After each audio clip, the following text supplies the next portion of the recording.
नमस्कार मित्रांनो, जय महाराष्ट्र. आज खास करून गोळ्यासाठी व्हिडिओ सांगणार मित्रांनो, भरती करणाऱ्या मुलांसाठी. तेवढं ऐकून जा. सगळा खेळ माइंडचा आहे. माइंड बिघडलं तुमचा गेम बिघडणार. तर ऐका, सुरुवातीला काय करायचं आहे माहिती आहे का? रिंगण असणारे, बोर्ड असणारे, अंतर तुमचं व्यवस्थित असणारे. मित्रांनो, गोळ्याची माहिती सांगतो थोडक्यात. सगळ्यात मेन गोष्ट म्हणजे मित्रांनो, रिंगण आहे, तिथं बोर्ड असणार तुमचा. बोर्डवर वरती पाय पाडला तर तुमचा फॉल असणार आहे. बोर्डला पाय टच झाला तर काही प्रॉब्लेम नाही. आपण काय करणार आहे, गोळा येणार आहे, गोळा घेणार आहे, गोळा फेकून देणार आहे. आणि काय करायचं आहे माहितीये का? गोळा फेकल्याच्या नंतर म्हणजे 50% भाग आहे, वर्तुळाचा अर्धा ही रेष असणार तिथं असेल. आणि काय करायचं माहितीये का? गोळा फेकल्याच्या नंतर तुम्हाला काय करायचंय, तसंच वापस यायचंय. तर तुमचा गोळा व्यवस्थित राईट आहे.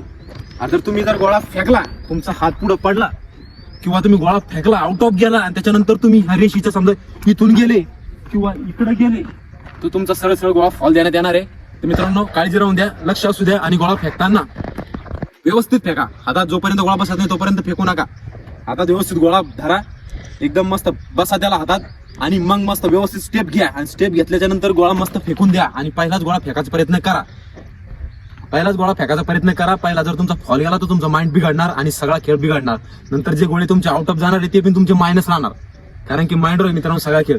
जर गेला आउट ऑफ तर गेला, जर फॉल जर झाला ना बाबा, तर मग माणसाचं माइंड बिघडतं आणि मग जो जायचा तो बी गोळा जात नाही. आणि लक्ष असू द्या. धन्यवाद. आणि व्हिडिओ आवडला तर तुमच्या मित्राला नक्की शेअर करा. ज्याचं ग्राउंड बाकी आहे त्याला नक्की शेअर करा आणि कमेंट करा. आणि काही जर माहिती आणखी लागत असेल तर आपल्याला नक्की फॉलो करा आणि मेसेज करा किंवा कमेंट करा. धन्यवाद.